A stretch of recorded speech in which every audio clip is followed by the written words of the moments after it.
l'objectif principal est de faire connaître un peu la zakat, mais aussi de regrouper tous les acteurs autour de la table pour discuter sur la faisabilité de cette institution nationale de la zakat. Donc que ce soit un modèle qui part du Sénégal, mais aussi qui va se répandre un peu partout à travers le continent africain. Comme vous pouvez le constater, nous avons des participants qui nous viennent de l'étranger. Donc ça quand même donne ce caractère international à ces discussions qui vont se tenir. La zakat est un pilier fondamental de l'islam, troisième pilier de l'islam, donc très important dans le dispositif, mais un peu méconnu. Donc au Sénégal, nous avons deux à trois fonds qui s'activent à travers des collectes et redistributions. Donc nous avons le Fonds sénégalais de la zakat, le Fonds Hikma, nous avons Kero Azakaï qui a été mis en place par le Khalif général des Mourides. Nous avons aussi les Layen qui s'activent tant bien que mal dans la collecte et la redistribution.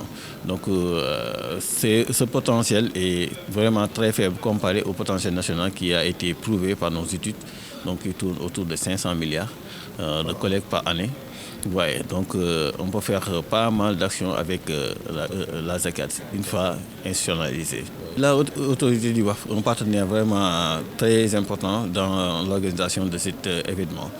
Donc quand vous parcourez un peu les modèles que nous voyons sur le plan international, d'habitude c'est la haute autorité du WAF qui va avec la zakat. Donc ils sont tout le temps de pair.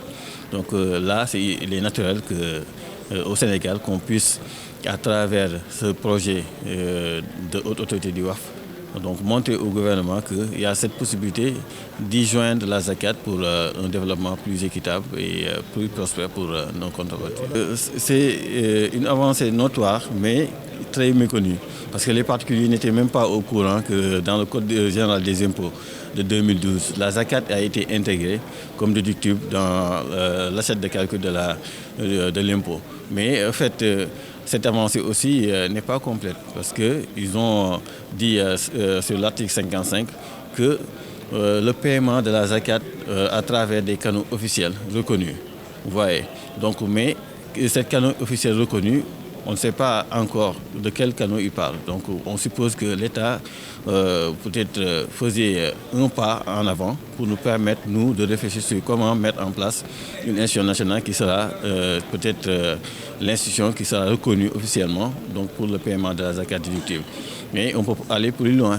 Par exemple, si vous prenez le modèle de la Malaisie, eux, ils vont déduire directement le montant payé en zakat dans le montant d'impôt qui est dû par les particuliers, ou bien même appliquer des rabais pour les institutions qui paient la zakat. C'est un pays que nous chérissons quand même, notre deuxième pays. Nous avons passé pas mal d'années là-bas donc pour les besoins de notre étude en finance islamique. Et on a été particulièrement charmé par le système très efficace mis en place pour mettre en avant la finance islamique, pour développer l'écosystème même de la finance islamique à travers, par exemple, la mise en place d'autorités de WARF, de fonds qui gèrent la zakat au niveau national, vous voyez, le PPZ. Nous avons aussi même la gestion du pèlerinage qu'on appelle le tabou hajj. Vous voyez, donc c'est un pays qui a compris en fait, l'importance de mettre en avant ces instruments financiers islamiques donc pour le bonheur de la population malaisienne.